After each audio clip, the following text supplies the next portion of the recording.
Kalau kita mencari Tuhan setiap hari, mengisi hati dan pikiran kita dengan kebenaran firman Tuhan, maka kita akan lebih mudah mengenal kehendak Tuhan. Kita akan lebih bisa mengalami hatinya, mengalami kehendaknya, mengalami didikannya, dan mengalami anugerah kasihnya. Apalagi kalau kita memperkatakan dan melakukan firman Tuhan setiap hari, maka roh kita penuh dengan pengertian akan firman Tuhan, dan jiwa kita akan sehat, karena mental, pikiran, perasaan, dan kehendak kita penuh dengan kebijakan Tuhan. Mari kita merenungkan dan melakukan firman Tuhan setiap hari, supaya hidup kita sejalan dengan kehendak Tuhan, dan hidup kita memuliakan nama Tuhan.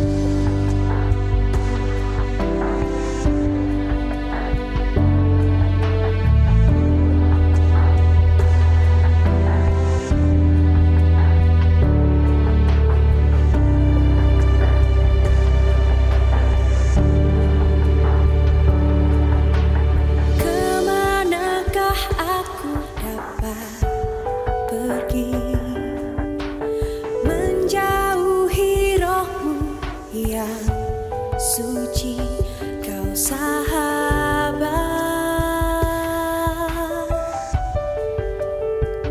dan kau dekat,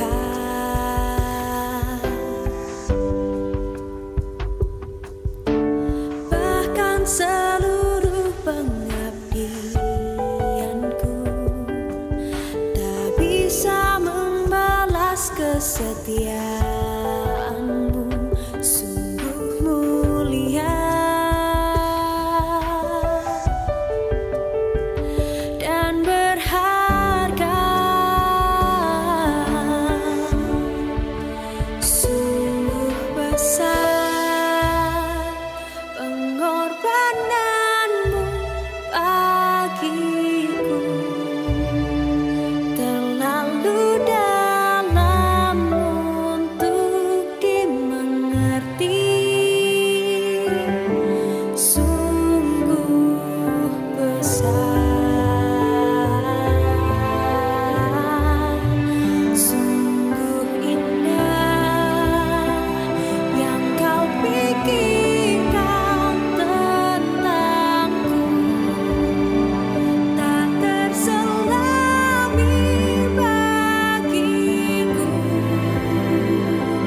Roma 6 ayat yang ke-5 dan ke-6.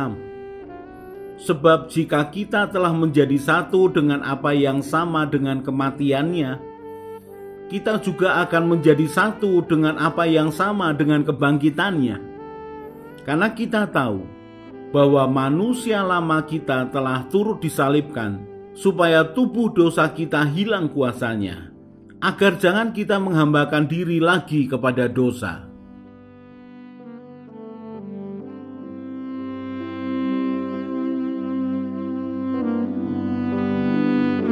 Setiap orang yang mengalami Tuhan dalam hidupnya akan memiliki semangat yang tidak pernah padam, akan memiliki kerinduan akan banyak hal yang rohani.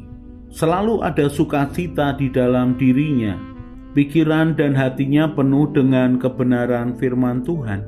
Dan sejalan dengan dia mendengar firman Tuhan dan melakukannya, maka dia akan membangun fondasi hidupnya jauh lebih kuat. Ketika ada masalah atau ujian yang datang kepadanya, maka itu tidak akan pernah menghancurkannya, bahkan akan membuat fondasi hidupnya semakin kokoh, akan membuat hatinya semakin mencintai Tuhan, semakin percaya kepada Tuhan, akan membuat prinsip hidupnya semakin dalam dan memberikan dampak kepada orang-orang sekitarnya.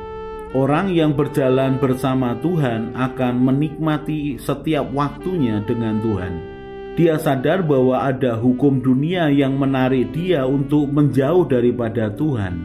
Tetapi karena pengalamannya dengan Tuhan yang terus-menerus bertambah semakin kuat, maka cintanya kepada Tuhan dan kepercayaannya kepada Tuhan jauh lebih besar daripada godaan apapun yang dia terima. Orang yang sudah lahir baru yang mengalami pertumbuhan di dalam Kristus akan memiliki dunia yang baru. Dunia rohani yang jauh lebih berkuasa daripada dunia jasmani. Setiap kebenaran yang masuk di dalam hatinya adalah seperti benih yang jatuh di tanah yang subur. Lukas pasal yang ke-8 ayat yang ke-5 adalah seorang penabur keluar untuk menaburkan benihnya. Pada waktu ia menabur, sebagian benih itu jatuh di pinggir jalan, lalu diinjak orang, dan burung-burung di udara memakannya sampai habis. Ayat yang ke-6, sebagian jatuh di tanah yang berbatu-batu, dan setelah tumbuh ia menjadi kering karena tidak mendapat air. Sebagian lagi jatuh di tengah semak duri, dan semak itu tumbuh bersama-sama dan menghimpitnya sampai mati. Ayat yang ke-8, dan sebagian jatuh di tanah yang baik, dan setelah tumbuh berbuah 100 kali lipat. Setelah berkata demikian, Yesus berseru, "Siapa mempunyai telinga untuk mendengar, hendaklah ia mendengar." Murid-muridnya bertanya kepadanya, apa maksud perumpamaan itu? Lalu ia menjawab, "Kepadamu diberi karunia untuk mengetahui rahasia kerajaan Allah, tetapi kepada orang-orang lain hal itu diberitakan dalam perumpamaan, supaya sekalipun memandang mereka tidak melihat, sekalipun mendengar mereka tidak mengerti." Inilah arti perumpamaan itu. Benih itu ialah firman Allah. Ayat yang ke-12. Yang jatuh di pinggir jalan itu ialah orang yang telah mendengarnya, kemudian datanglah iblis lalu mengambil firman itu dari dalam hati mereka, supaya mereka jangan percaya dan diselamatkan. Yang jatuh di tanah yang berbatu-batu itu ialah orang yang setelah mendengar firman itu menerimanya dengan gembira, tetapi mereka itu tidak berakar. Mereka percaya sebentar saja dan dalam masa pencobaan mereka murtad. Yang jatuh dalam semak duri ialah orang yang telah mendengar firman itu dan dalam pertumbuhan selanjutnya mereka terhimpit oleh kekhawatiran dan kekayaan dan kenikmatan hidup, sehingga mereka tidak menghasilkan buah yang matang. Yang jatuh di tanah yang baik itu ialah orang yang setelah mendengar firman itu menyimpannya dalam hati yang baik dan mengeluarkan buah dalam ketekunan. Orang yang mau berharap dan mengandalkan Tuhan adalah seperti tanah yang baik, yang menerima akan firman itu, menyimpannya dalam hati, kemudian melakukannya dengan tekun, sehingga menghasilkan buah-buah kehidupan. Dan dalam kesempatan ini kita akan melihat orang-orang yang tidak bertumbuh, orang-orang yang tidak mengalami pembaharuan dan perubahan kehidupan, orang-orang yang tidak mengalami perubahan karakter seperti Kristus. Kira-kira apa saja yang terjadi dalam hidup mereka? Kita bisa belajar dari Lukas pasal yang ke-8 ayat yang ke-4 sampai ke-15 ini tentang perumpamaan seorang penabur. Perumpamaan tentang benih yang jatuh di jalan menggambarkan akan orang yang mendengar firman Tuhan tetapi tidak menganggap bahwa firman Tuhan itu penting di dalam dirinya. Dia tidak mencoba menyimpannya dengan baik. Dia tidak peduli dengan firman yang didengarnya, sehingga firman itu mudah sekali hilang dan dilupakan, dan firman tidak memberikan dampak apa-apa dalam hidupnya. Dan bagian yang kedua adalah benih yang jatuh di tanah yang berbatu, menggambarkan orang yang di awalnya suka dengan kebenaran firman Tuhan, tetapi ketika datang masa ujian atau masa pencobaan, mereka tidak memiliki akan fondasi yang kuat. Mereka tidak mau akan menolak kedagingan mereka, mereka tetap menuruti keegoisan mereka. Mereka lebih percaya kepada prinsip-prinsip dunia daripada kebenaran Tuhan. Maka ketika ada tekanan, pencobaan datang, mereka segera menolak firman itu. Firman yang ditolak dalam hidup seseorang tidak diizinkan untuk bekerja dalam hidup orang tersebut.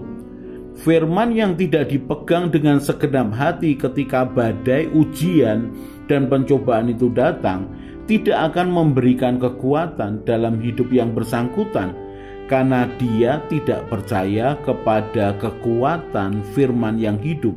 Dan kemudian yang ketiga, benih yang jatuh di semak berduri adalah orang yang mendengarkan firman dan kemudian firman itu bertumbuh dengan dia melakukan akan firman.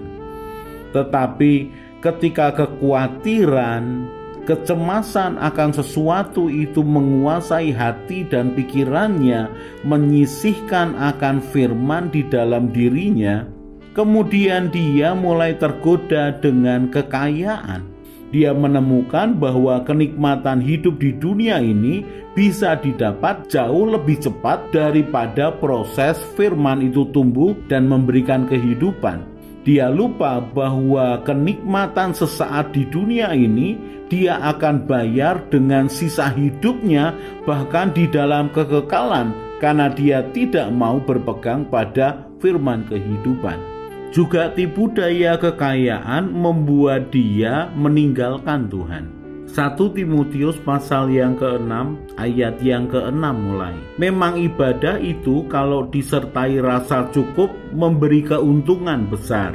Sebab kita tidak membawa sesuatu apa ke dalam dunia, dan kita pun tidak dapat membawa apa-apa keluar. Asal ada makanan dan pakaian cukuplah. Tetapi mereka yang ingin kaya terjatuh ke dalam pencobaan, ke dalam jerat, dan ke dalam berbagai-bagai nafsu yang hampa dan yang mencelakakan, yang menenggelamkan manusia ke dalam keruntuhan dan kebinasaan. Karena akar segala kejahatan ialah cinta uang. Sebab oleh memburu uanglah beberapa orang telah menyimpang dari iman dan menyiksa dirinya dengan berbagai-bagai duka. Saudara, jangan menganggap bahwa kalau seseorang kaya itu salah dan berdosa. Apakah salah menjadi orang yang kaya? Tidak salah, saudara. Kalau kekayaan itu membawa kita jauh lebih dekat kepada Tuhan dengan mempergunakan kekayaan kita melayani Tuhan. Tetapi kebanyakan orang mengejar kekayaan sehingga dia melupakan Tuhan. Menjadi kaya itu adalah akibat, bukan tujuan. Karena orang yang bertemu dengan Tuhan mengalami pembaharuan dan mengalami perubahan kehidupan, maka pola pikirnya, semangatnya, kasihnya akan berubah. Dia lebih bertanggung jawab, dia lebih bisa dipercayai. Maka ketika dia melakukan segala sesuatu untuk Tuhan, pekerjaannya akan diberkati, usahanya akan diberkati, dan dia akan bertambah kaya. Tetapi kekayaannya itu tidak menjauhkan dia dari Tuhan, karena dia sadar kekayaannya hanyalah akibat karena dia mengalami Tuhan dan Tuhan memberkati hidupnya, karena dia menjadi seorang hamba yang bisa dipercaya. Dan kita kembali kepada Lukas pasal yang ke-8 ayat yang ke-15. Yang jatuh di tanah yang baik itu ialah orang yang setelah mendengar firman itu menyimpannya dalam hati yang baik dan mengeluarkan buah dalam ketekunan. Saudara perhatikan, menyimpannya dalam hati yang baik. Hati yang baik, hati yang mau bergantung kepada Tuhan, hati yang mau percaya, hati yang tidak curiga kepada Tuhan, hati yang sepenuhnya berharap kepada Tuhan. Maka benih firman di dalam hidupnya yang direnungkannya akan tumbuh sejalan dengan perbuatan yang dia lakukan sesuai dengan kebenaran firman Tuhan. Orang yang berjalan bersama Tuhan dan mengalami pembaharuan dan perubahan kehidupan akan semakin mengalami kenyataan bahwa Tuhan hidup penuh kasih dan Tuhan memiliki rencana yang indah di dalam hidupnya.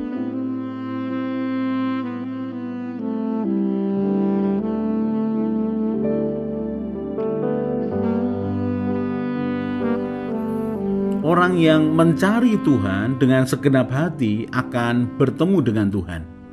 Orang yang percaya, berharap, dan mengandalkan Tuhan setiap hari akan seperti pohon yang ditanam di tepi air.